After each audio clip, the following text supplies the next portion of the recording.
एक बार फिर मोदी सरकार किसानों को खुश करने जा रही है। दरअसल प्रधानमंत्री अन्नदाता आय संरक्षण जो अधिनियम हो रखा है, ये अभियान हो रखा है, पीएम जिसे हम लोग आशा कह देते हैं, इसका जो टर्म है ना वो बढ़ाया जा रहा है। योजना को वर्ष 2025 से 26 तक की 35,000 रुपए बजट के साथ जारी रखने की मंजूरी मिल गई है। यानी ये योजना है ना, ये ऐसे ही चलती रहेगी लंबे समय तक। इस समय आप लोगों को पता ही होगा कि जो हमारे किसान मंत्री हो रखे हैं, वो कृषि एंड किसान मंत्री जो हमारे हो रखे हैं, वो शिवराज सिंह चौहान हो रखे हैं, जो कि पहले एमपी के मुख्यमंत्री हुआ करते थे।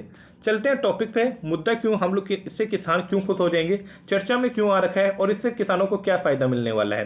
केंद्र सरकार ने प्रधानमंत्री अन्नदाता आय संरक्षण अभियान योजना को साल 2025 से 26 तक जारी रखने की मंजूरी दे दी है।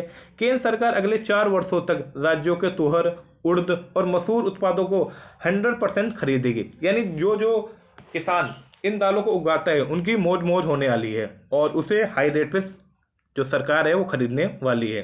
कौन कौन सी दालें हो रखी हैं तो देख लेते हैं एक बारी। और तुअर हो गए, उड़द हो गई, मसूर हो गई, तो ये दालें हो रखी हैं।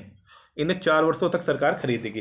प्रधानमंत्री अन्नदाता आय संरक्षण अभियान क्या हो रखा है ये थोड़ा समझते हैं। योजना का नाम हो रखा है प्रधानमंत्री अन्नदाता आय संरक्षण अभियान, जो आरंभ हुई थी 12 सितंबर 2018 से और इसकी अवधि थी 2018 से 25-26 तक। लक्ष्य तक किसानों को उनकी उपज का न्यूनतम समर्थक मूल्य देना, जिसे हम लोग एमएसपी कह देते हैं। उसको मतलब इस किसान को इतना तो पैसे दे ही देना जो उसकी लागत आ रखी हो। नोडल इसका मंत्रालय जो हो रखा है कृषि एवं किसान मंत्रालय हो रखा है और क्रियान्वयन एजेंसी जो हो रखी सभी राज्य एवं केंद्र शासित प्रदेश इसे लागू करते हैं। आधिकारिक वेबसाइट की बात की जाए तो ये आधिकारिक वेबसाइट हो रखी है, इस पर जाके आप लोग संपर्क कर सकते हैं। पीएम आशा योजना के मुख्य घटक क्या हो रखे हैं। पीएम आशा योजना के 3 मुख्य घटक हो रखे हैं जिसमें डिवाइड किया गया है इन्हें।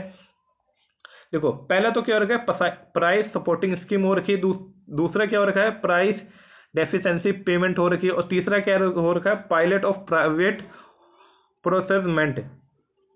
तो ये 3 इसके मुद्दे हो रखे हैं। अब थोड़ा इसी को हम लोग शॉर्ट फॉर्म फुल फॉर्म में समझ लेते हैं। मूल्य समर्थक योजना क्या हो रखी है। ये योजना राज्य सरकारों और केंद्रीय एजेंसियों के माध्यम से चलाई जाती है। यानी इसमें राज्य और जो केंद्रीय एजेंसी होती है इनके दोनों कोऑर्डिनेट से ये चलाई जाती है। इस योजना के तहत तिलहन हो गई, दलहन हो गई और कपास जैसी फसलों की खरीद नाफेड, एफसीआई और सीसीआई जैसी एजेंसियां करती हैं। यदि बाजार में इन फसलों की कीमत एमएसपी से कम हो जाती है तो सरकार उन्हें एमएसपी पर दर पर खरीद लेती है। एमएसपी तो आप लोग जानते होंगे क्या होता है। एमएसपी होता है कि minimum support price. Minimum support price का मतलब हो जाता है कि किसान को कम से कम उतनी तो कीमत मिलनी चाहिए जितने पे उसने उगाई थी फसल, जितनी लागत लगी थी उसे। अगर उतनी भी कीमत नहीं मिलती है तो सरकार उन फसलों को खरीदती है। मूल्य कमी भुगतान योजना, ये क्या हो रखा है प्राइस डेफिशिएंसी पेमेंट स्कीम। ये योजना विशेष रूप से मध्य प्रदेश में भावांतर भुगतान योजना के आधार पर बनाई गई थी। इसके तहत यदि किसान की फसल का बाजार मूल्य एमएसपी से कम होता है तो सरकार इस अंतर की भरपाई सीधे किसान के बैंक खाते में करती है। जैसे मान लो फसल का बाजार मूल्य तो कुछ और हो रखा है और जो इसकी एमएसपी हो रखी है वो कुछ और हो रखा है, इन दोनों में डिफरेंस बहुत ज्यादा आ रखा है। तो जितना डिफरेंस आता है ना उसकी भरपाई कौन करती है, सरकार करती है सीधा बैंक अकाउंट में किसानों के। इससे किसानों को उनकी उपज बेचने की आजादी मिलती है और सरकार उन्हें एमएसपी का पूरा लाभ देती है। ये योजना मुख्य रूप से तिलहन पर केंद्रित होती है। अब देखो दोस्तों, सरकार ने दुनिया भर की योजनाएं बना रखी हैं, लेकिन जो मार्जिनल किसान हो रखा है ना, जो छोटा किसान हो रखा है, उसे इनका फायदा नहीं मिल पाता है। ये आप भली बातें जानते होंगे। जो बड़ा किसान हो रखा है ना उन्हीं को इन सबके ज्यादातर फायदे मिलते रहते हैं। जैसे सिंचाई योजना के जो दुनिया भर के होते हैं उसके भी ज्यादा फायदा उन्हीं को मिलते हैं, क्योंकि जो छोटा किसान होता है वो टिब्बुल जो लागत होती है उसकी बहुत ज्यादा लो होती है, कम से कम लाखों में उसकी लागत चली जाती है, तो वो करवा ही नहीं पाता है, ना उसको उसका प्रॉफिट मिल पाता है। निजी खरीद और भंडारण योजना, ये योजना कुछ राज्यों में प्रायोगिक आधार पर लागू की गई है। इसके तहत सरकार निजी कंपनियों और व्यापारियों को अधिकृत करती है कि वह किसानों से एमएसपी पर उनकी उपज खरीदें। सरकार निजी कंपनियों को आंशिक वित्तीय सहायता भी प्रदान करती है। ये योजना भी तिलहन पर फसलों पर लागू होती है। पीएम आशा योजना की विशेषताएं और लाभ क्या होते हैं इसके किसानों के लिए। तो किसानों को एमएसपी की गारंटी मिल जाती है। पहला तो लाभ ये होता है जिससे वे अपनी फसल को सही मूल्य के लिए आश्वस्त हो जाते हैं। सरकार किसानों से सीधे खरीदारी करके उनका आर्थिक संरक्षण करती है। यदि बाजार मूल्य गिरता है तो किसानों को मूल्य अंतर का भुगतान भी मिल जाता है। ये चौथा फायदा हो गया, इससे किसानों को बाजार की अस्थिरता से बचाव मिलता है। यानी क्योंकि सरकार पहले ही बता देती है कि अगर बाजार में कोई भी चेंज बदलाव आता है, यानी जितनी फसल आप लोगों की लागत लगी उससे कम हो जाती है मार्केट वैल्यू, तो क्या होगा, सरकार इसका डिफरेंस जो होता है उसका काउंटर बैलेंस करती है। तिलहन और दलहन उत्पादों को बढ़ावा देने में मदद मिलती है, जिससे जिससे भारत को खाद्य सुरक्षा आत्मनिर्भरता बनाया जा सकता है।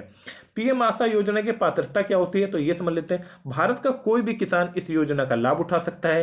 किसानों को अपनी फसल मंडी में बेचने की होगी और एमएसपी से कम मूल्य मिलने की स्थिति में सरकार उनकी भरपाई करती है। यानी जब एमएसपी से आप लोगों को कम मूल्य मिल रहा हो ना बाजार में, तो उस स्थिति में क्या होता है, सरकार आप लोगों की भरपाई कर देती है जो भी आप लोगों को नुकसान होता है। और इससे कौन पात्र होता है, तो सारे किसान इसके लिए पात्र होते हैं। किसान को पीएम किसान और अन्य सरकारी योजनाओं से पंजीकृत होना चाहिए ताकि वह सीधे बैंक खाते में भुगतान प्राप्त कर सके।